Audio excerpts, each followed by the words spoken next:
The political standoff between India and Canada has also left worried students who either wanted to go to Canada and study or were already in process of their higher studies and had already applied to go to Canada and wanted to eventually apply for the PR. We are right now at a consultancy and Mr. Alok Bansal is joining us. He runs this consultancy for students who want to go abroad. Sir, because of the situation that is ongoing, in last 2 to 3 days, how many calls have you received? Is there confusion among students, and who are these students who are basically calling you and reaching out to you? I think the students are quite concerned. In past 2 days, I've got more than 20 calls.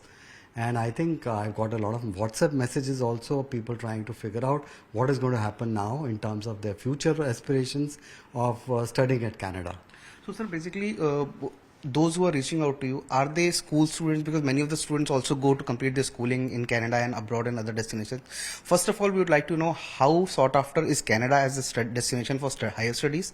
Secondly, who are these people who have been calling you? Are they higher education students, or they are also students who want to complete their schooling from Canada? I think a wide variety of students have been calling up. Just to give you some sense, in past 1 year itself, around 3,800 students went to Canada to study there, pursue their high school education. People are going to pursue their education after 12, people are going for post-graduation. So all these kind of students have been calling up saying that, should I now look at Canada as an destination, or should I look at some other options? What is going to happen? Is it going to continue for a long period of time? Would I get a visa? Should I study in India? Should I look at an alternate option? So I think that's what the concerns people are raising, and I think they are quite valid in that sense. And sir, as you previously mentioned, September is the time when most of the applications come for this time, for the next year. And then there also be time when applications will reopen in April, maybe around April. Correct. So those who have been applying for September, what is their status and how should they be cautious, or should they go ahead with this?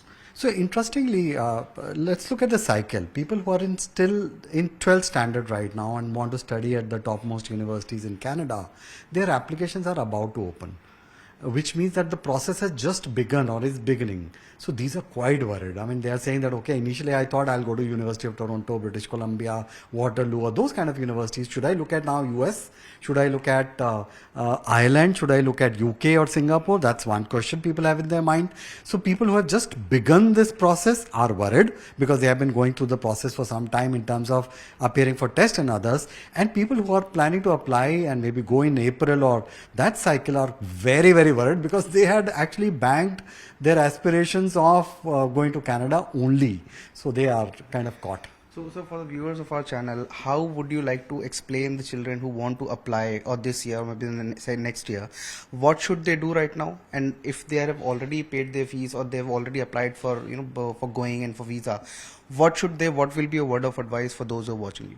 So I think, honestly speaking, I think it's a political, diplomatic issue. I think it's going to get resolved because we are talking about mature governments dealing here. So we should not be worried about it too much. Second is, should we create a backup? Absolutely. Should I look at US as a backup? Because US is also offering student visas comfortably, giving you scholarships. Should you start looking at US universities? They rank better? Absolutely. Should I look at maybe some other options closer home like Ireland or UK or maybe France? Absolutely. So suggestion to students is, don't worry, but create an option for yourself so that tomorrow you're not caught in case this flares up. So, as Alok Bansal said, that you always have a backup and to fall back on, and always create one more option which you can fall back if this Canada thing does not work out this time. With video journalist Umesh, this is Anvish Srivastava for CNN News 18.